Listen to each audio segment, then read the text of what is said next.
था। गंगा दशहरा, जिसे दशमी तिथि को मनाया जाता है, विशेष रूप से गंगा नदी के पृथ्वी पर अवतरण की स्मृति में मनाया जाता है।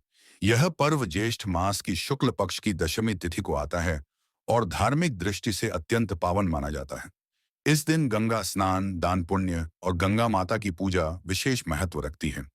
गंगा दशहरा की पौराणिक कथा बहुत प्राचीन काल की बात है। राजा सगर अयोध्या के महान और प्रतापी राजा थे।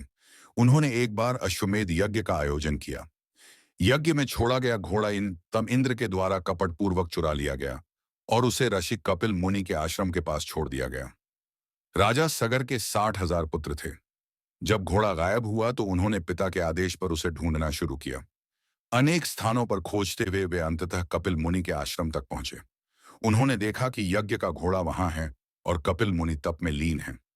सगर पुत्रों ने सोचा कि कपिल मुनि ही घोड़ा चुराने वाले हैं।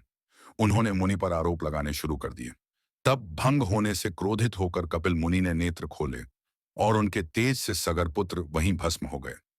राजा सगर को जब यह ज्ञात हुआ तो उन्होंने अपने पौत्र अंशुमान को कपिल मुनि से क्षमा मांगने और उपाय जानने भेजा। कपिल मुनि ने कहा, तुम्हारे पितरों की मुक्ति तभी होगी जब देव नदी गंगा स्वर्ग से पृथ्वी पर अवतरित होकर उनके भस्म को स्पर्श करेगी। राजा सगर, अंशुमान और बाद में राजा दिलीप ने गंगा को पृथ्वी पर लाने के लिए तप किए, पर वे सफल न हो सके।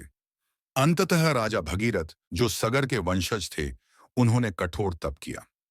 वर्षों की तपस्या के बाद गंगा माता प्रकट हुई और कहा, हे राजन, मैं पृथ्वी पर तो आ सकती हूं, लेकिन मेरा वेग इतना अधिक होगा कि पृथ्वी मुझे संभाल नहीं पाएगी। मेरा वेग रोकने के लिए कोई समर्थ देवता चाहिए। तब भगीरथ ने भगवान शिव की घोर तपस्या की। शिव प्रसन्न हुए और कहा, मैं गंगा को अपनी जटाओं में रोक लूंगा और फिर धीरे धीरे पृथ्वी पर छोड़ूंगा।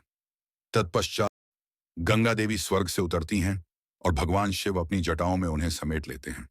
फिर धीरे धीरे वे अपनी जटाओं से गंगा की धारा पृथ्वी पर छोड़ते हैं। गंगा भगीरथ के पीछे पीछे चलती हुई उस स्थान तक पहुंची जहां सगर पुत्रों की राख थी। जैसे ही गंगा की पवित्र जलधारा उनके भस्म को स्पर्श करती है, वैसे ही वे सभी मोक्ष को प्राप्त हो जाते हैं। इस महान कार्य के कारण भगीरथ को भगीरथ प्रयत्न शब्द मिला, जिसका अर्थ है कठिन तप और प्रयत्न से कुछ असंभव को संभव करना। गंगा दशहरा के दिन ही गंगा का पृथ्वी पर अवतरण हुआ था। इसलिए इस दिन गंगा स्नान करने से 10 प्रकार के पापों से मुक्ति मिलती है।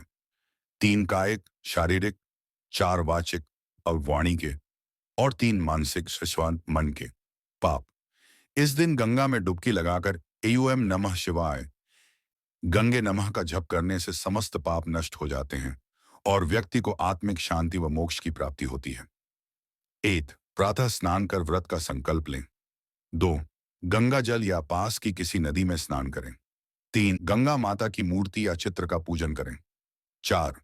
एयूएम नमः गंगायै या गंगे नमः मंत्र का जाप करें। 5. तिल, वस्त्र, पंख, जल, तई और धन का दान करें। 4. ब्राह्मणों को भोजन कराएं। गंगा दशहरा न केवल गंगा माता के अवतरण का पर्व है, बल्कि यह हमें यह भी सिखाता है कि असंभव भी संभव हो सकता है जब निष्ठा, तप और प्रयत्न पूरे मन से किए जाएं। गंगा माता के निर्मल जल में केवल शरीर ही नहीं, आत्मा भी पवित्र हो जाती है।